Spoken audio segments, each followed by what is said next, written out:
திருவாரூர் சட்டமன்ற தொகுதியின் சார்பாக நெல் கொள்முதல் நிலையங்களில் நடந்து கொண்டிருக்கிற முறைகேடுகளை கண்டித்தும் விவசாயிகளுடைய கோரிக்கைகளை முன்வைத்தும் நடந்து கொண்டிருக்கிற இந்த கண்டன ஆர்ப்பாட்டத்தை ஒருங்கிணைத்து நடத்துகிற உறவுகள் அனைவருக்கும் இந்த திருவாரூர் மண்ணில் மானத்தோடும் அறிவோடும் வீரத்தோடும் வாழ்ந்து வருகிற எம் தமிழ் சாதியின் சொந்தங்களுக்கும் அரசை புகழ்ந்து பேசுவதை அரசிடமே கொண்டு போய் ஒப்படைக்க இருக்கிற உளவுத்துறை அதிகாரிகளுக்கும் நிச்சயமாக நம்மைத்தான் இரண்டாக போட்டு பொழப்பான் என்று ஆங்காங்கே அமர்ந்திருக்கிற உடன்பிறப்புகளுக்கும் எப்படி நம்மை பேசுவான் என்று மரங்களிலே அமர்ந்திருக்கிற அணில் குஞ்சுகளுக்கும் பிரபாகரன் பிள்ளை சீமானின் தம்பியின் புரட்சிகரமான இரவு வணக்கம். மாலையெல்லாம் இல்லை, இரவு ஆயிடுச்சு. நெல் கொள்முதல் நிலையங்களில் நடந்து கொண்டிருக்கிற முறைகேடுன்னு சொல்லி நம்ம போட்டிருக்கோம். இது நெல் கொள்முதல் நிலையம் இல்ல, நெல் கொள்ளை முதல் நிலையம். நெல் கொள்ளை நிலையம்னு வச்சுக்கலாம் அதுக்கு பேரை. அதாவது நாய்க்கு வேலையும் இல்லை நிக்க நேரமும் இல்லைம்பாங்கல்ல, அது மாதிரி இந்த நெல் கொள்முதல் நிலையங்கள்ல 3 பேரை இந்த அரசு நியமிச்சிருக்கு. சீசனல் பில் கிளர்க், பருவகால பட்டியல் எழுத்தர், அவருக்கு 5268 ரூபாய் சம்பளம், ஒரு நாளைக்கு 120 ரூபாய் அகவலை படி. அவருக்கு உதவியாளராக ஒரு உதவியாளர், ஒரு கிளர்க்கு, அவரே ஒரு கிளர்க்கு, அவருக்கு ஒரு பிஏ கிளர்க்கு, அதுக்கப்புறம் ஒரு செக்யூரிட்டி. இந்த 3 பேர் சேர்ந்து இந்த நெல் கொள்முதல் நிலையங்களை பார்த்துக்கணும். இந்த நெல் கொள்முதலுக்கு 10 to 15 பேர் சுமை தூக்கும் தொழிலாளர்கள். ஏன் இந்த 40 ரூபாய் கொள்ளை நடக்குது, 40 ரூபாய் கொள்ளை நடக்குது அப்படின்னா, 40 ரூபாய் கொள்ளைய இந்த சுமை தூக்கும் தொழிலாளர்களோ, இந்த பில் கிளர்க்கோ, அவருக்கு இருக்கிற அசிஸ்டண்டோ, இந்த செக்யூரிட்டியோ அடிக்கிறது இல்ல, அவங்களை கொள்ளையடிக்க ஒரு அரசு தூண்டுது. ஒரு சுமை தூக்கும் தொழிலாளருக்கு குறைந்தபட்சம் ஒரு நாளைக்கு கொத்தனாரு சித்தாளுக்கு இன்னைக்கு 800 ரூபாய் 1000 ரூபாய்க்கு குறைஞ்ச சம்பளத்துக்கு ஆளு கிடையாது. ஒரு வீட்டை சுத்தி புல்லு முளைச்சிருக்கு, புல்ல புடுங்கணும், தென்னை இருக்கு, தேங்காயை பறிக்கணும்னா 1000 ரூபாய் குறைஞ்சி வேலைக்கு ஆள் கிடையாது.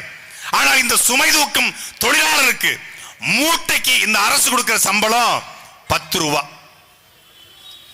மூட்டைக்கு 10 ரூபாய். ஒரு நாளைக்கு எவ்வளவு மூட்டை? மொத்தமே மாசம் 7200 மூட்டை தான் இந்த 15 பேர் சேர்ந்து தூக்க முடியும். அப்படின்னா ஒரு நாளைக்கு எவ்வளவு மூட்டை? மாசத்துக்கு 7200 மூட்டைன்னா ஒரு நாளைக்கு எவ்வளவு மூட்டை என்பதை நீங்கள் கணக்கு வச்சுக்கொள்ளுங்க. ஒரு நாளைக்கு குறைந்தபட்சம் 150 ரூபாய் மட்டும்தான் இந்த சுமை தூக்கும் தொழிலாளருக்கு அரசினுடைய சம்பளம். 150 ரூபாய் நம்ம என்ன பண்ணுவான்? அவனுக்கு மாசம் எவ்வளவு பாத்தீங்கன்னா, மாசம் வெறும் 5000 ரூபாய். மாசம் 5000 வைத்துக் கொண்டு அவர் என்ன பண்ணுவாரு? அப்ப என்ன பண்ணுது அரசு? நீ விவசாயியுடைய வயிற்றுல அடிச்சு பணத்தை போடுங்க. 40 ரூபாய வாங்கி 10 ரூபாய சுமை தூக்கும் தொழிலாளர்கள் எடுத்துக்கிறாங்க. இன்னொரு 10 ரூபாய இந்த பட்டியல் கால எழுத்தர் இருக்கார் இல்லையா, அவர் பிசி, அவர் வச்சுக்கிறாரு.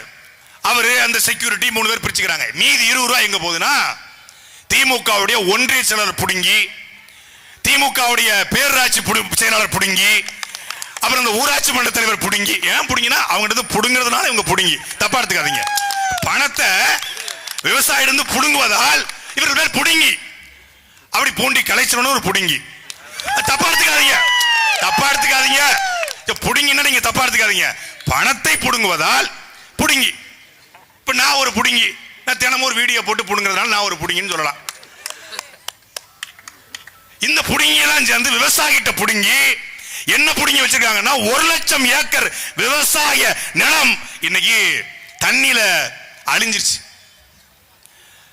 கிட்டத்தட்ட அண்ணன் ஹிமாயின் சொன்னது போல 24 லட்சம் ஹெக்டேர் நிலப்பரப்பு, ஆசிய கண்டத்திலேயே மிகப்பெரிய சமவெளி பரப்பு தஞ்சை டெல்டா பகுதி. அதுல 14 லட்சம் ஹெக்டேர் விவசாய நிலம் இருந்தது. ஆனால் இந்த ஆண்டு விவசாயம் எவ்வளவு பார்த்தா 6.1 லட்சம் ஹெக்டேர் தான். படிப்படியா குறைஞ்சிருக்கு. அதுல 40,000 ஹெக்டேர் நிலம் இந்த மழையினால, வடகிழக்கு பருவமழையினால அழிஞ்சு போச்சு. அவர்களுக்கு இந்த அரசு நிவாரணம் உடனடியாக கொடுத்திருக்கா? கள்ளச்சாராயம் குடிச்சு கொழுப்படுத்து கள்ளச்சாராயம் குடிச்சு இறந்தவனுக்கு இரவோடு இரவாக 10 லட்சம் ரூபாய் அறிவிக்கிற இந்த அரசு, ஒரு கூத்தாடி பையில பார்க்க போய் 41 பேர் இறந்ததற்கு இரவோடு இரவாக 1 மணி நேரத்தில் 10 லட்சம் ரூபாய் அறிவிக்கிற இந்த அரசு, சாராயம் குடிச்சவனுக்கும் கூத்தாடிய பார்க்க போனவனுக்கும் 10 லட்சம் அறிவிக்கிற இந்த அரசு 1 லட்சம் ஏக்கர் விவசாயம் அழிந்திருக்கிறது. அந்த விவசாயிக்கு 50,000 ரூபாய் கூட இதுவரைக்கும் ஒழுங்காக அறிவிக்கல. அப்ப ஒரு தங்கச்சி கேட்டா, குடிச்சிட்டு செத்தா 10 லட்சம், கூத்தாடிய பார்க்க போனா 10 லட்சம், விவசாயம் செஞ்சா ஏக்கருக்கு 50,000. இப்ப நான் விவசாயம் செய்யவா இல்ல குடிச்சிட்டு சாகவா இல்ல கூத்தாடிய பார்த்துட்டு சாகவான்னு கேட்டா. இந்த கேள்விக்கு என்ன பதில் இருக்கு? என்ன வளம் இல்லை இந்த திருநாட்டில், ஏன் கையை ஏந்த வேண்டும் வெளிநாட்டில், ஒழுங்காய் பாடுபடு வயக்காட்டில், உயரும் உன் மதிப்பு அயல் நாட்டில் என்று எம்ஜிஆர் பாடிட்டு போய் கிட்டத்தட்ட 60 வருஷம் ஆச்சு. இன்னைக்கும் என்ன நிலைமை இருக்கிறது? பணக்காரன் மேலும் பணக்காரனா மாறிக்கிட்டு இருக்கான். ஏழை விவசாயி இன்னும் விவசாயியாக கீழே போயிட்டு இருக்கான். தஞ்சை என்பது ஒட்டுமொத்தமான தமிழ்நாட்டினுடைய நெற்களஞ்சியம் என்று சொல்றாங்க. ஐயா நம்மாழ்வார் சொல்ற பொழுது, தஞ்சையில் ஒரு போகம் அடைந்தால் தமிழ்நாட்டுக்கு ஓராண்டு சோறு போடலாம், தஞ்சையில் 3 போகம் அடைந்தால் இந்தியாவிற்கே ஓராண்டு சோறு போடலாம் என்று ஐயா நம்மாழ்வார் சொல்லுவாங்க.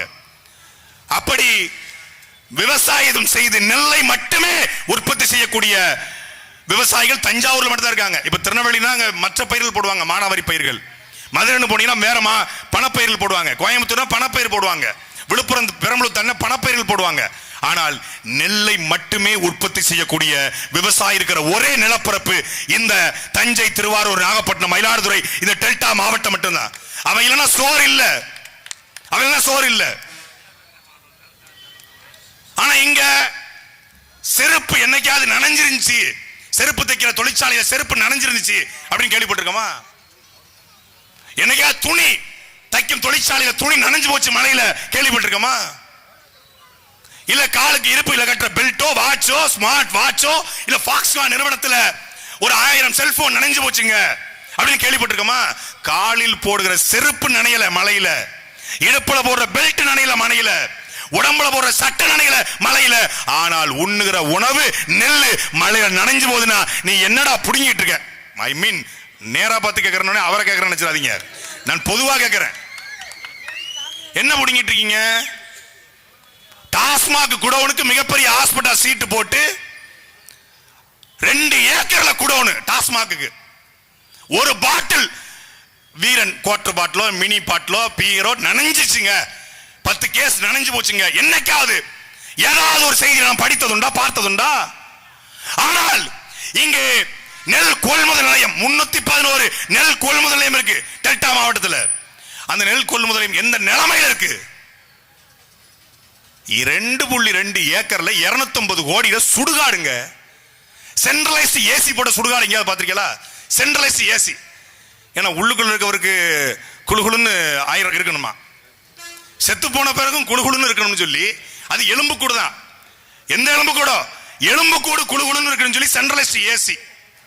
அங்க வண்ண கண்காட்சி.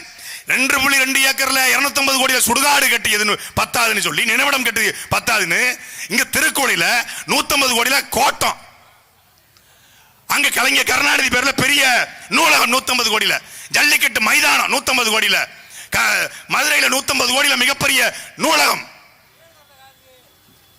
அதெல்லாம் குழுகுலுன்னு இருக்கு, பத்திரமா இருக்கு, ஒரு விரிசல் விழாது, ஒரு சொட்டு மழை தண்ணி உள்ள வராது. இங்கே மழை பெய்யுது, நெல் குடோன்ல நெல் கொள்முதல் நிலையங்கள் வைக்கப்பட்ட மூடைகள் முளைச்சிருச்சு. தமிழ்நாட்டினுடைய வேளாண்மை துறை அமைச்சர் சொல்றாரு, அவங்க ஆட்சியில இவ்வளவு முளைச்சிச்சு, எங்க ஆட்சியில இவ்வளவுதான் முளைச்சிச்சு. உனக்கு முதல்ல மூளை முளைச்சிருக்கா? மூளை முளைச்சிருக்கா? முதல்ல இவ்வளவு முளைச்சானே, இவ்வளவு முளைச்சானே, இவ்வளவு முளைச்சானே. இதுல உதவி ஸ்டாலின் முளைச்சிருக்குன்னு யாருமே முதல்ல சொல்ல. நீ முதல்ல முளைச்சிருக்கியா? வெளியே வந்திருக்கியா? முளைச்சிருக்கியா? முளைக்கலையா? இப்ப இத்தனோடு முளைச்சிருக்கு, இத்தனோடு முளைச்சாலும் இவ்வளவு முளைச்சாலும் இவ்வளவு முளைச்சாலும் முளைச்சதானே, அதை எப்படி பயன்படுத்த முடியும்? ஏற்கனவே 18 விழுக்காடு ஈரப்பதம் இருந்தா கூட எடுக்க மாட்டான். 18 விழுக்காடு ஈரப்பதம் ரேட்டு குறைவு. 22 விழுக்காடு ஈரப்பதம் இருந்தாலும் எடுத்துக்கொள்ளும் விவசாயிகள் பல ஆண்டுகளாக சொல்றாங்க. ஈரப்பதம் இருந்தா நெல்லை காய வைக்க சொல்லுவாங்க. காய வச்சா என்னவோ நெல் பழுத்துரும். பழுப்புணரம் ஆயிடுச்சு, எடுத்துக்க மாட்டோம். டேய், இப்ப என்னதானே நாங்க செய்யறது? ஈரப்பதம் இருந்தா ஈரப்பதம் இருக்குன்னு சொல்லி ரேட்டை குறைக்கிறது. சரி, ஈரப்பதம் இருக்குன்னு காய வச்சு கொடுத்தா காய வச்சு ரொம்ப காஞ்சிருச்சு, அது பழுப்பாயிருச்சு, நாங்க எப்படி கொடுக்கறது?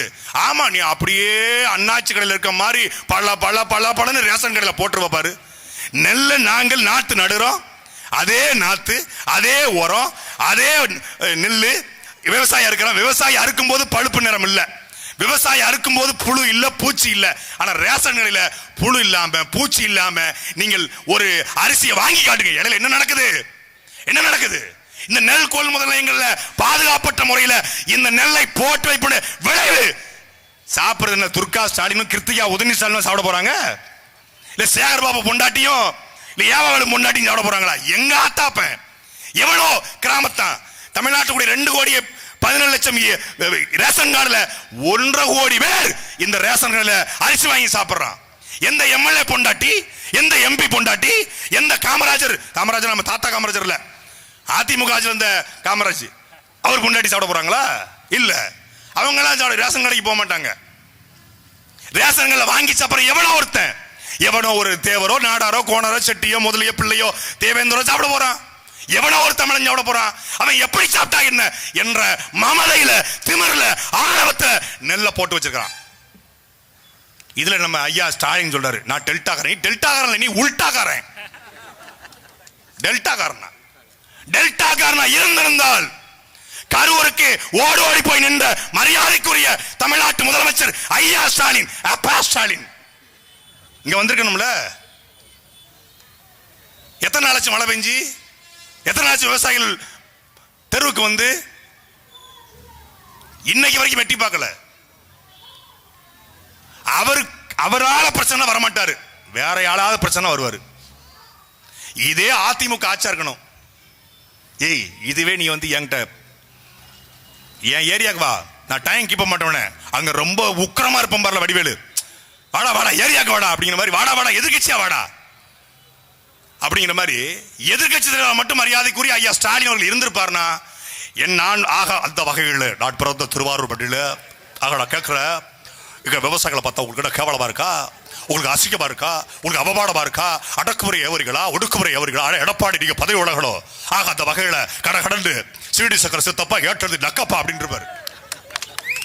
அவர் எதிர்கட்சியா இருந்தா, ஆளுங்கட்சியா வந்துட்டா ஆக எடப்பாடி நீங்க பொய் சொல்லாதீங்க, எப்படி இதுக்காக விவசாயிகளை ஏமாத்துறீங்களா? அவங்க விவசாயிகளே கிடையாது. ஆமா, அவன் விவசாயம் கிடையாது, கார் ரேஸ் ஓட்டுறவங்க. அவங்க எல்லாம் கார் ரேஸ் ஓட்டிட்டு இருந்தாங்க. அது கார் ரேஸ் ஓட்டும் போது தான் நெல் பூரா நனைஞ்சு, நெல் பூரா வந்து நெல்லுக்குள்ள மண்ணுக்குள்ள புதஞ்சிருச்சு. கேட்க ஆள் இல்லை. இது திருவாரூர் திமுக கோட்டை, அங்கெல்லாம் போய் பேச முடியும். டேய், திமுக கோட்டை, அதுல ஓட்டைய போடத்தாண்டா சீமானும் அவன் தம்பிகள் வந்திருக்கிறோம். நீ யாரு? முதல்ல நீ யாரு? எதற்காக இவ்வளவு நெல் கொள்முதல் நிலையங்கள் சீர்கட்டு கிடக்கிறது? ஏன் இந்த விவசாய நிலங்கள் மழையில் நனைந்தாலும் கவலைப்படல? ஏற்கனவே மீத்தேன் ஹைட்ரோகார்பன் கொண்டு வந்து விவசாயத்தை விட்டு விவசாய வெளியேற்ற பார்த்தான், போராடி தடுத்தோம். இன்னைக்கு என்ன பண்றான்? விவசாயி விவசாயத்திலிருந்து வெளியேறணும். அதுக்கு என்ன பண்ணணும்? இந்த மாதிரி அவனை எந்தெந்த வகையில பாடுபடுத்த முடியுமோ பாடுபடுத்தணும். அப்படி பாடுபடுத்தினாதான் கொரோனா குறிச்சியில கனிமொழி பினாமி 35 ஏக்கர்ல சோலார் பிளான்ட் போட முடியும். அதுக்கு பூண்டி கலைச்செல்வனா கலைவாணன் அண்ணன் செத்துட்டாங்க, கலைவாணன் தானே, கலைவாணன் ஹெல்ப் பீஸ் பண்ண முடியும். விவசாய நிலத்தை அழித்து கொரோனா குறிச்சனங்க கொரோனாச்சேரி விவசாய நிலத்தை அழிச்சு கொரோனாச்சேரியில மரியாதைக்குரிய சட்டமன்ற உறுப்பினர் அண்ணன் கலைவாணனுடைய உதவியின் பேர்ல 35 ஏக்கர்ல கனிமொழி பினாமி சோலார் பவர் பிளான்ட் போட்டிருக்காங்களா இல்லையா? ஆதாரம் என்கிட்ட இருக்கு, வீடியோ போட்டு வெளியிடுவேன். நீ விவசாய நிலத்தை அழிப்பதற்கு என்ன பண்ணணும்? இந்த மாதிரி விவசாயி சாகணும். விவசாயி நெல்லுக்கு சரியான விலை கிடைச்சா அவன் நல்லா வித்துருவான், வித்துட்டா அவன் திருப்பியும் விவசாயம் பண்ணுவான், திருப்பியும் விவசாயம் பண்ணா அவன் வாழ்ந்துருவான், வாழ்ந்துட்டா நல்ல டிராக்டர் வாங்குவான், அவன் நல்லா இருப்பான். நல்லா இருந்துட்டா என்ன மைத்துக்கு திமுக ஓட்டு போடணும்னு கேட்பான்.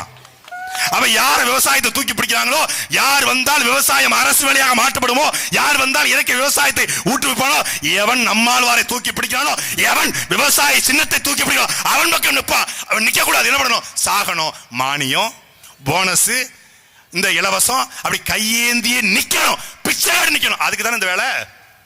விவசாய மானத்தோட துண்டை போட்டு நின்னுட்டா எதுக்கு திமுக அதிமுக, எதுக்கு காங்கிரஸ் பாஜக? மானியம் ஒண்ணு இருக்க போய் தானே, இலவசம் ஒண்ணு இருக்க போய் தானே, ஓட்ட போனஸ், ஓட்ட தள்ளுபடி, இந்த கர்மாந்திரம் இருக்க போய் தானே கைகட்டி நிக்கிறான். வழி இல்லையே. திமுக ஓட்டு போட்டா தானே இலவசம், போனஸ், மானியம் கிடைக்கும். கொடுமையில சூடத்தில் அடிச்சு சத்தியம் வாங்குறது. விவசாயிட்ட போய் திமுக ஓட்டு போடுங்க, நீங்க தான் நல்லாச்சு கொடுக்கலப்பா, நல்லாச்சு நாயகராச்சே. 4 ஆண்டு ஆட்சி 40 ஆண்டே இது நாரி போனாச்சு 4 ஆண்டே சாட்சியா? 4 ஆண்டு ஆச்சு நானே சாட்சி. என்ன சாட்சி? நாரி போன ஆட்சி, அதுக்கு 4 ஆண்டே சாட்சி. அப்படி போடுங்க, அதான் சரியா இருக்கும். திருட்டு போய் ஆட்சி, அதுக்கு திருவாரூர் விவசாய சாட்சி. வெங்க போய் ஆட்சி, அதுக்கு வேங்க வயல சாட்சி. கோட்டிக்கார போய் ஆட்சி, அதுக்கு கூடங்குளமே சாட்சி. போய் ஏதாவது ஒன்று ராமிங்க போட்டு விடுவோம். கோலம் இல்ல இதெல்லாம். அப்ப என்ன என்ன ஆணவத்துல, என்ன திமிர்ல நெல் முளைக்கல, புகார் கொடுக்கல, எப்படியும் ஓட்டுக்கு பணத்தை கொடுத்து வாங்கிடலாம், கடைசி நேரத்துல மொத்தமா வளைச்சு போட்டுடலாம், எப்படியும் திமுக பக்கம் நிற்பான். அதுக்கு ஒரு அங்க ஒரு விவசாய அணி தலைவர், இங்க ஒரு விவசாய அணி தலைவர், ஒரு பச்சை துண்டை போட்டுக்கிறது. ஆர்ப்பாட்டம், இது ஆர்ப்பாட்டம், விவசாயிகள் செய்கிற ஆர்ப்பாட்டம். ஆர்ப்பாட்டம் அப்படின்னு ஒரு ஆர்ப்பாட்டத்தை போடுவாங்க. போட்டுட்டு ஆர்ப்பாட்டத்துக்கு ஸ்பான்சரே பூண்டி கலைவனம் தான். அண்ணே உங்களை கொஞ்சம் லைட்டா திட்டிக்கிட்டோம்னே, பரவாயில்ல பரவாயில்ல பரவாயில்ல, அதெல்லாம் ஒண்ணும் இல்ல, தளபதியை மட்டும் விட்டுருங்க, அது பாத்துக்கலாம், சின்னவரை மட்டும் விட்டுருங்க, அது பாத்துக்கலாம். பூ உளமாற உணர்ந்து மக்கள் பிரச்சனைகளை பேசுவதற்கு சங்கம் இல்ல. சங்கம் முறை திமுக விவசாய சங்கம், அதிமுக விவசாய சங்கம், பாஜக விவசாய சங்கம். அப்புறம் எப்படி விளங்கும்? இவரு இப்போ நெல்லை தூக்கி வச்சுக்கிட்டு வாடிய பயிரை கண்ட போதெல்லாம் வாடினேன் கோபால், எப்படி இருக்கீங்க கோபால் அப்படிங்கிற மாதிரி எடப்பாடி பழனிசாமி நெல்லை தூக்கி வச்சுக்கிட்டு அவரு. சரி, கஜா புயல் தஞ்சாவூர் டெல்டா மாவட்டம் நாசமா போச்சு, அப்ப எங்க போனீங்க? அப்ப எங்க போனீங்க? மரியாதைக்குரிய சித்தப்பு எங்க போனீங்க? அப்ப சித்தப்பு பெரியப்பு 2 அப்போ யாரு? முதலமைச்சர் 2 மண்டு இருந்துச்சுல. அப்ப ஹெலிகாப்டர்ல பாடுறா, இதாண்டா பெரிய கோயில், பெரிய கோயிலா, பெருசா இருக்கா பெரிய கோயில், இங்க பாடுறா நல்லா பச்சை பசின்னு இருக்குடா, 2 பேரும் குசு குசுன்னு ஹெலிகாப்டர்ல. கீழே வெள்ளத்துல மக்கள் மடி செத்துக்கிட்டு இருக்கான், கீழே புயல் மரம் நடிஞ்சு கிடச்சு, பானை மரம், பாக்கு மரம், எல்லா மரமும் கீழே விழுந்து கிடக்குது, பலா மரம் முறிஞ்சு கிடக்குது. இங்க பார்க்காம மேல இருந்துகிட்டு கீழே பாக்குறது. அவங்க ஆட்சியில அவங்க மேல இருந்து பாப்பாங்க, இவங்க ஆட்சியில அவங்கள திட்டுறது, அவங்க திருப்பி அவங்க எதிர்ச்சியா வந்தா இவங்கள திட்டுறது. டேய் 2 பேரும் திருட்டு போயடா. அது சொல்லுவாங்க, உண்மையை சொல்றவன் தெய்வத்து சமம்னு. அவன் ஆட்சியில ஐயா ஸ்டாலின் உண்மையை சொல்லுவாரு, எடப்பாடி ஆட்சியில ஸ்டாலின் ஆட்சியில எடப்பாடி உண்மையை சொல்லுவாரு. நமக்கு 2 பேரும் என்ன தெரியுது? ஜெயா டிவி சொல்றது உண்மை, சன் டிவி சொல்றது உண்மை, 2 பேருமே திருட்டு போயிலுங்க. அங்கேயும் இருட்டு, இங்கேயும் இருட்டு, அங்கேயும் திருட்டு, இங்கேயும் திருட்டு, அங்கேயும் ஆத்துமலை கொள்ள, இங்கேயும் ஆத்துமலை கொள்ள, அங்கேயும் கனிமவள கொள்ள, இங்கேயும் கனிமவள கொள்ள, அங்கேயும் நெல் கொள்முதல் நிலையங்களை கொள்ள, இங்கேயும் நெல் கொள்முதல் நிலையங்களை கொள்ள. அப்ப இந்த 2 பேரையும் ஒழிக்காமல் ஓயாது இந்த தொல்லை என்ற முடிவுக்கு வந்த பிறகுதான் உங்கள் பிள்ளைகளாங்கள். அவன் பாருங்க, 50 வருஷம் ஆச்சு, இப்பதான் பாதி சூரியனே வந்திருக்கு, சூரியனே முழுசா வரல. 50 வருஷம் அதிமுக 2 இலை தான் முளைச்சிருக்கு, அந்த 2 இலைக்கு மேலே இப்ப தாமரை பூத்துருச்சு. அது ஆடு வரை கடிச்சு வச்சிருச்சு அந்த இலைய மேன். அப்ப அந்த 2 இலை கூட 50 வருஷத்துல முளைக்கல. அரை சூரியன் தான் மண்ட மாதிரி, இந்த ஐயா கருணாநிதி மண்ட மாதிரி அரை சூரியன் தான் வெளியே வந்திருக்கு. அப்ப அவர்களால் எந்த மாற்றத்தை தர முடியாது. அதனால தான் என்ன பண்ணோம், எங்களுக்கு எவ்வளவோ சின்னங்கள் எடுப்ப வாய்ப்பு இருந்தோம் இல்ல. இந்த நாட்டுல மருத்துவர் தோற்கலாம், விஞ்ஞானி தோற்கலாம், பொறியாளன் தோற்கலாம், ஆனால் ஒரு விவசாயி தோற்க கூடாது என்பதற்காக விவசாயவே சின்னத்தை கொண்டு வந்திருக்கிறோம். அதுவும் தேர்தல் ஆணையம் சாதா விவசாயி தராம 600 விவசாயி கொடுத்துருச்சு. எங்க அண்ணனே சின்னமா கொடுத்து. இந்திய அரசியல்ல ஒரு கட்சியின் தலைவரே சின்னமா வந்தது நாம் தமிழர் கட்சிக்கு மட்டும்தான். அவங்க பார்த்துருக்காங்க, கருணாநிதி சின்னமா வைப்போமா, அவர் மண்டதானங்க சின்னமா இருக்கு ஏற்கனவே. போடுறதுக்கு வைக்கணும்ட்டாங்களாம். அப்ப நீங்க பாத்தீங்களா, ஒரு பண்ணை கவுத்து வச்ச மாதிரி இருக்கும். இந்த பண்ணை அறவெட்டு வெட்டி அதை கவுத்து வச்ச மாதிரி தான் உதயசூரியன். அதுல 4 கோடு. இந்த சின்னத்தை வச்சு தான் ஏமாத்துறாங்க. உதயசூரியன் உதயசூரியன் ஓடி வருகிறான் உதயசூரியன். எங்க ஓடி வந்தாரு? ஓடி வருகிறான் உதயசூரியன் உள்ளமெல்லாம் நல்ல இல்லம் காணமே ஓடி வருகிறார் உதயசூரியன் அப்படின்னாங்க. இங்க வெள்ளத்துல மக்கள் செத்துக்கிட்டு இருக்கான், விவசாய நிலம் அழிஞ்சு போயிருக்குது, நெல் கொள்முதல் எங்களை கொள்ள நடக்குது, ஓடி வரலையே உதயசூரியன் வரலையா? மரியாதைக்குரிய அண்ணன் சட்டமன்ற உறுப்பினர் கலைவாணன் கேட்டா 40 ரூபா கமிஷன் யாராவது தெரியாம வாங்கியிருப்பாங்க, அதெல்லாம் நம்ம பெருசா எடுத்துக்கலாமா? ஏதோ 2 குத்து குத்துனா அதெல்லாம் பெருசா எடுத்துக்கலாமா? குத்துறவன் நண்பனா இருந்தா செத்தா கூட சொல்லக்கூடாதுன்னு சசிகுமார் ஃப்ரெண்டு போல இருக்கவர். குத்துறவன் நண்பனா இருந்தா, ஏன்னா கொள்ளையடிச்சவன் திமுக காரன் இருந்தா காட்டி கொடுக்க கூடாது. ஏன்னா கொள்ளையடிக்க போற திமுக காரன் ஒன்றிய செயலர் யாருங்க? அதிமுக ஆட்சியில் அதிமுக ஒன்றிய செயலர் கொள்ளை. இது சத்தியமா இல்லையா? உண்மை, மறுக்க முடியாத ஆதாரமத்தோட இருக்குது. இங்க 40 ரூபா, புதுக்கோட்டை மாவட்டத்தில் 80 ரூபா. அவங்க கொஞ்சம் வசதியா இருக்காங்க போல இருக்கு.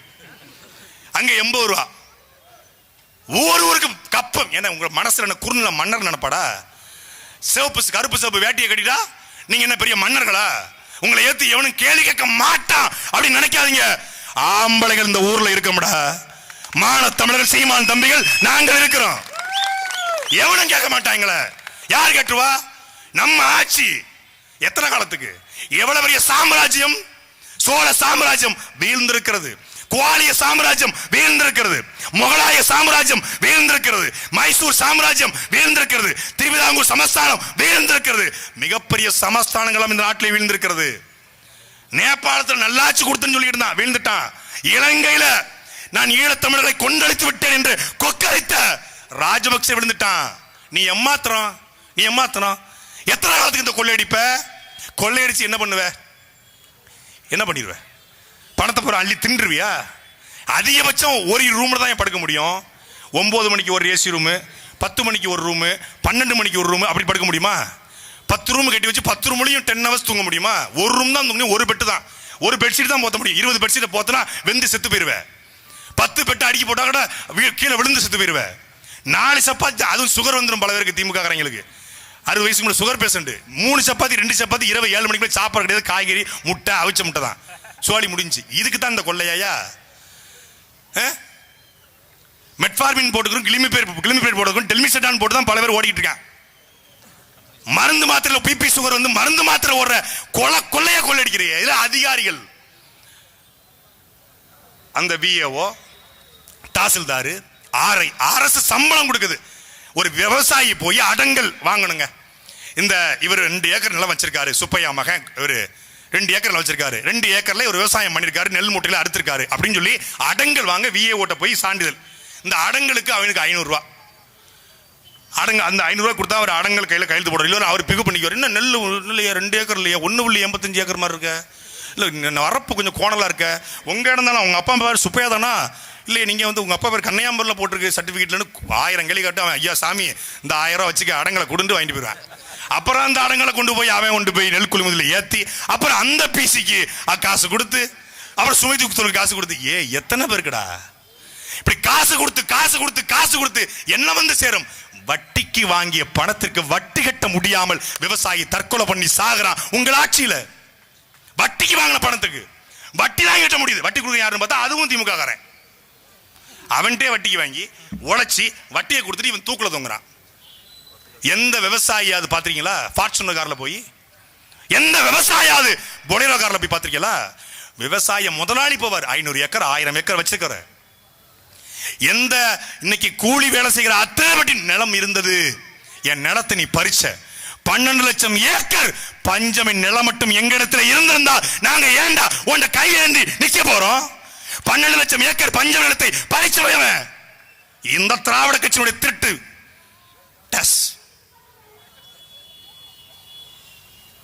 பறிச்சான். பஞ்சமி நிலத்தை பறித்து வைத்துக் கொண்டு விவசாயிகளை எல்லாத்தையும் கூலிகளாக மாத்தினா. கூலிகளுக்கு நாங்க ரேஷன் கடைக்கு ரேஷன் போடணும்னு சொல்லி இதே விவசாயிகள்கிட்ட திருப்பி வாங்குறான். ஒரு அவல நிலையில உச்சத்துல விவசாயிகள் இருக்காங்க. அவல நிலையில உச்சத்துல.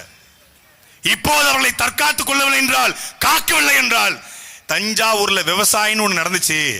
நம்ம பெருமை எங்க அண்ணன் மணி செஞ்சதாக ரொம்ப பெருமை அவங்களுக்குலாம். சோழ திமிரு, சோழ நாடு சோறடித்து நான் அண்ணன் சீமான் ஹிமாயன் அப்புறம் பாக்கியான்லாம் சேர்ந்துட்டா போதும். உடனே பாண்டிய நாடுலாம் நீங்க என்ன, நீங்க பஞ்சமலைக்கு வந்தவங்க, நாங்கெல்லாம் சோழ நாடு சோறு. ஏன்டா சோறை ஏன்டா உடைக்கிறீங்க? சாப்பிட்றதுக்கு முன்னாடி நாங்கள் சின்ன கிண்டல் பண்ணுவோம். சோழ நாடு சோறடித்து, சோழ நாடு சோறடித்து, சோறடித்து சோழத்தினாச்சு. இப்போ உயிர் உடைந்து கொண்டிருக்கிறது. சோழர்களுடைய சோழ வாரிசுடைய உயிர் உடைந்து கொண்டிருக்கிறது. விவசாய நிலம் இன்னைக்கு தனியார் முதலாளிகளுக்கு தாரை வார்க்கப்படுகிறது. ஒரு பக்கம் இந்த சோலார் பவர் பிளான்ட் எப்படியாவது தஞ்சை டெல்டா மாவட்டத்தை நாசமாக்கி விவசாயிகளை வெளியனுப்பி மீத்தேன், ஹைட்ரோ கார்பன் உள்ளிட்ட இந்த கனிமங்களை எடுக்கணும். அது எடுப்பதற்காக என்னென்ன வேலை நடக்குது, அதுதான் இந்த நெல் கொள்முதல் நிலையங்கள் தொடங்கி நடக்கக்கூடிய இந்த முறைகேட்டுக்கு பின்னணியில விவசாய அந்த நிலத்தை விட்டு வெளியேற்றணும். அப்படி வெளியேற்றக்கூடாது என்று போராடித்தான் எங்களுடைய பெரிய தகப்பன் இந்த மண்ணினுடைய மைந்தன் ஐயா நம்மாழ்வார் உயிர் துறந்தார். அவர் வெறுமனையா சாகல, அது ஒரு வீர மரணம். என் பிள்ளைகளை விழித்துக் கொள்ளுங்கள்.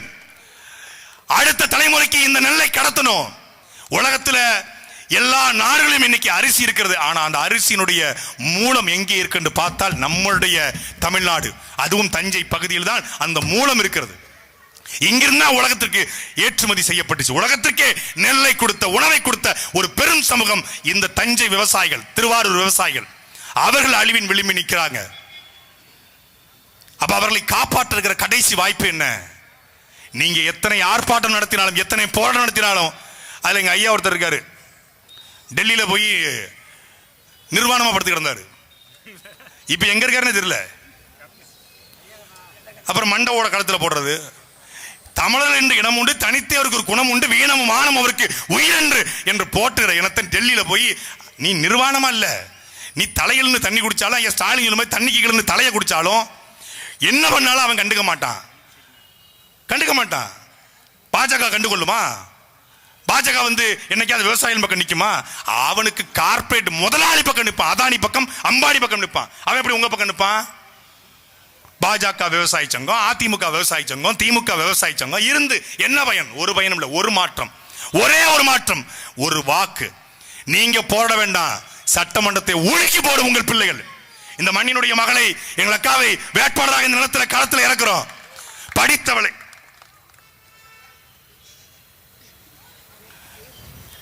இந்த மண்ணினுடைய மகளை சட்டமன்றத்தை நிப்பாட்டுறோம். பூண்டி கலைவாணனுக்கு எதிர்த்து அஸ்வினி பூபாலனா, மலையை எதிர்த்து இந்த சின்ன மடுவா நினைக்காதீங்க. உலகத்துல எவ்வளவு பெரிய மலையா இருந்தாலும் சின்ன உளியை வைத்து உடைத்து விட முடியும். நிக்கிறது சாதாரண ஆள் கிடையாது, அது கலைஞர் வாரிசு, இது வேலுநாச்சியாருடைய வாரிசு, இது பிரபாகருடைய பிள்ளை. சட்டமன்றத்தில் கேட்கிற கேள்வியில இதுவரைக்கும் நீ எதிர்கட்சி வெளிநடப்பு செஞ்சா பார்த்திருப்ப. ஆனால் எங்களுடைய பிள்ளை, எங்களுடைய அக்கால் அஸ்வினி பூபாலன் போன்றவர்கள் சட்டமன்றத்துக்கு போனா முதலமைச்சரே வெளிநடப்பு செஞ்சாகணும். கேட்கிற கேள்வி அப்படி இருக்கும். ஏன்னா சீமான் தயாரிப்பு அப்படி இருக்கும். மக்கள் மன்றத்திலேயே இத்தனை கேள்விகளை கேட்கிறோம். நாங்க அவதூறு பரப்பல, நாங்கள் யாரையும் விமர்சிக்கல, கேள்விகளை எழுப்புறோம். மரியாதைக்குரிய தமிழ்நாடு முதலமைச்சர் ஐயா, நீங்க இந்த மண்ணின் மகன், உங்க அப்பா பிறந்த ஊரு, உங்க அப்பா இருந்து பிறந்த ஊரு, உங்க தாத்தாக்கள் இருந்து உங்க அப்பாவை பெத்தெடுத்த ஊரு. அப்போ உங்களுக்கும் இந்த ஊரு, நான் திருவாரூர்காரன் அப்படின்னு இந்த திருவாரூர் தெப்பகுளத்து வாசல்ல பொறி திங்கிறது. நான் புயல் காத்துல பொறி திம்பண்டா, ஆடி காத்துல அவுள் திம்பம் திங்கிறது, மீனுக்கு பொறி போடுறது. மீனுக்கு பொறி போடுறது போல விவசாயிகளுக்கு மானியத்தை போட்டு ஏமாத்தலாம் நினைக்காதீங்க. நீங்கள் திருவாரூர்காரன் என்ற உண்மை என்றால், அந்த இந்த மண்ணின் மீது உங்களுக்கு குறைந்தபட்ச அக்கறை இருக்கும் என்றால், இந்த நெல் கொள்முதல் நிலையில் நடக்கக்கூடிய முறைகேடுகளை நீங்கள் தனி ஆணையம் அமைத்து தடுக்க முடியுமா?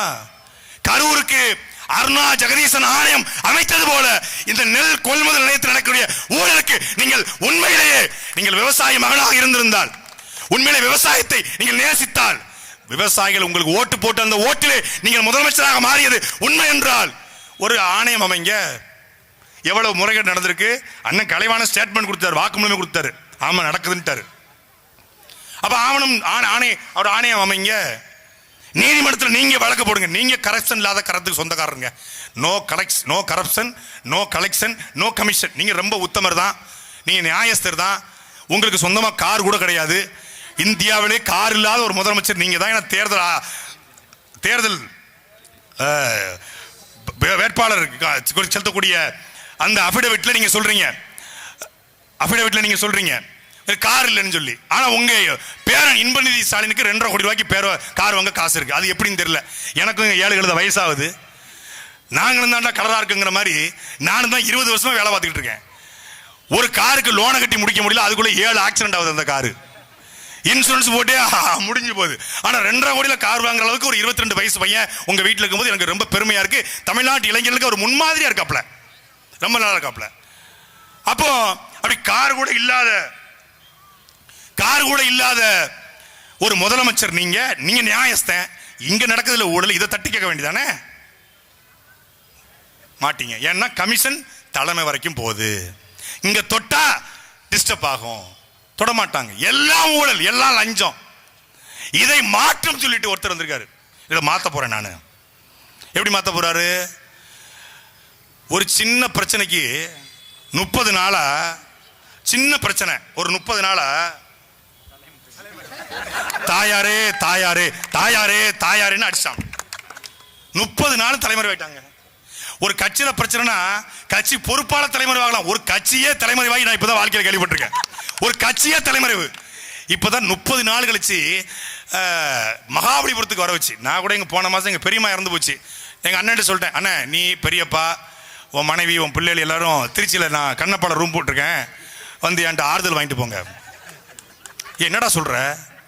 பெரியம்மா சத்துக்கு நீ தானே வந்து கேட்கணும். ஏன்னா ஒரு பெரியம்மா சத்துக்கே நீ வந்து வரமாட்டேன்னா 41 பேர் சத்துக்கே ஒட்டுமொத்த பேர் மகாபலிபுரத்துக்கு கூட்டு போய் ஆறுதல். உலகத்திலே ரெசார்ட்ல ரூம் போட்டு ஆறுதல் வாங்கினது உலகத்துல இங்கதான். நான் ரொம்ப உங்களை நினைச்சு கவலைப்படுறேன், வாங்க கொஞ்சம்.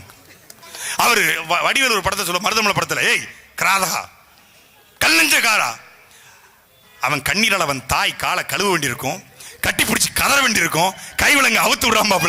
அது மாதிரி மகாபலிபுரத்துக்கு போய் காலில் விழுந்தாராம். மன்னிச்சுக்கோங்கன்னு. இந்த சின்ன கொண்டு படத்துல கிளைமாக்ஸ்ல வில்ல என்ன பண்ணுவாங்க, ஒவ்வொரு காலையும் விழுவான், என்ன மன்னிச்சுக்கிடுங்க எல்லாம் ஊரே போய்கிட்டு இருக்கும். அது மாதிரி இவரு 41 பேர் காலு, சின்ன பிள்ளை காலு, குழந்தைங்க கால விழுந்தா. இதைத்தானடா ஒரு மாசமா சொல்றோம். தப்பு செஞ்சவன் தானே மன்னிப்பு கேட்கணும். விஜய் தப்பு செய்யல, கூட்டத்துக்குள்ள ஆம்புலன்ஸ் புகுஞ்சு கத்தி வச்சு குத்துனாங்க, ஆசிட்ட வீசினாங்க, கூட்டத்துல குண்டர்கள் புகுந்தாங்கன்னு சொன்னாங்க, சதி கோட்பாடு சொன்னாங்க. நான் தான் சொன்னேன், நானும் தம்பி இடுமானம் காட்டிக்கு தான் எங்க அண்ணன் சீமானம் தான் ஊர்தி. இல்லை, இந்த 41 பேர் மரணத்துக்கு முதல் காரணம் இந்த விஜய் விஜய் விஜய் என்று சொன்னது நாங்க. உடனே திமுக பெட்டி வாங்கிட்டாங்க. ஸ்டாலினை சந்திச்சதுல இருந்து பேச்சே சரியில்லை. ஆமா 30 நிமிஷம் பேசியிருக்கேன், ஸ்டாலினை சந்திச்சு வந்த தான் பேசியிருக்கேன். இப்போ இந்த கூட்டத்தில் எடுத்து போடு. டேய், திமுகவை வீழ்த்த வேண்டும்ங்கிற வெறி இருக்கு பாரு, எங்க ரத்தத்துல ஊறவரிடா. எங்க ரத்தத்துல எவ்வளவு பெரிய கொம்பனா இருந்தாலும் சரி களத்துல திமுக வீழ்த்துவோம். ஆனா இங்க தப்பு செஞ்சது நீ. உன்னை பார்க்க வந்து கூடின கூட்டத்துல செத்து போயிட்டான். இந்த நெல்லை பத்தி பேசும்போது அந்த புல்லை பத்தி பேசக்கூடாதுன்னு நினைச்சேன். இவங்க துண்டு சீட்டு விஜயை திட்டம்னு எழுதி கொடுத்துருக்காங்க. இவங்க என்டர்டைன்மெண்ட்டுக்கு அந்த ஆள் கிடைச்சிருக்கான். என்டர்டைன்மெண்ட் பண்ணுவோம் கொடுமை.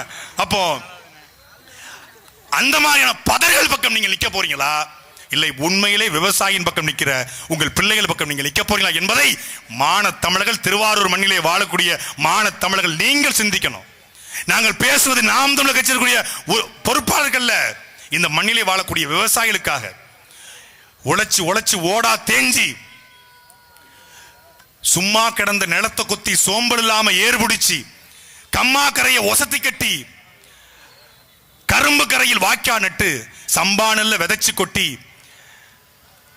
தண்ணீர் பாய்ச்சி நெல்லு முளைச்சிருக்கு, வரப்ப மறைச்சிருக்கு. நெல்லு முளைச்சிருக்கு, உள்ள வரப்பு மறைஞ்சிருக்கு. காடு விளைஞ்சன்னா மச்சான் நமக்கு கையும் காலம் தானே மிச்சம், காடு விளைஞ்சன்னா மச்சான் நமக்கு கையும் காலம் தானே மிச்சம் என்ற அந்த பட்டுக்கோட்டையர் பாட்டு எழுதி கிட்டத்தட்ட 60 வருஷமாகுது. இன்னைக்கும் நாங்கள் விவசாயம் செய்கிறோம், உழுகிறோம், நெற்பயிரை அறுக்கிறோம். ஆனால் காடு விளைஞ்சன்னா மச்சான் இன்னும் கையும் காலம் தானே மிச்சம் என்கிற அந்த வார்த்தைகள் இன்னைக்கும் எங்கள் விவசாயிகளுக்கு அப்படி இருக்கிறது. அதை போக்க இந்த விவசாயத்தை அரசு வேலையாக மாற்றி குறைந்தபட்ச சம்பளம் 25,000 ரூபாயை கொடுக்க ஒரு தலைவன் வந்திருக்கிறான். தமிழ்நாட்டில் ஒரு மிகப்பெரிய மாற்றத்தை உருவாக்க தற்சார்பு பொருளாதார கொள்கையின் அடிப்படையில் நிலமும் வளமும் சார்ந்த தொழிற்சாலை உருவாக்கக்கூடிய ஒரு தலைவன். ஈழத்திலே மிகப்பெரிய கனவு கண்ட 63 ஆண்டுகள் எந்த நாட்டின் உதவியோடும் இல்லாமல் ஒரு தனி நாட்டை கட்டமைத்த ஆண்ட தேசிய தலைவன் மேதகவி பிரபாகரனுடைய தம்பி சீமான் என்கிற அந்த மாபெரும் தலைவன் இது நிலத்துக்கு வந்திருக்கிறான். விவசாய பெருங்குடி மக்களே, மாற்றுங்கள், உங்கள் வாழ்க்கை மாறும். நெல் கொள்முதல் நிலையங்களுடைய இந்த கொள்ளையை ஒழிக்கும் வரை உங்கள் பிள்ளைகள் நாங்கள் ஓய மாட்டோம், ஒழிய மாட்டோம். நன்றி, வணக்கம். நாம் தமிழர்.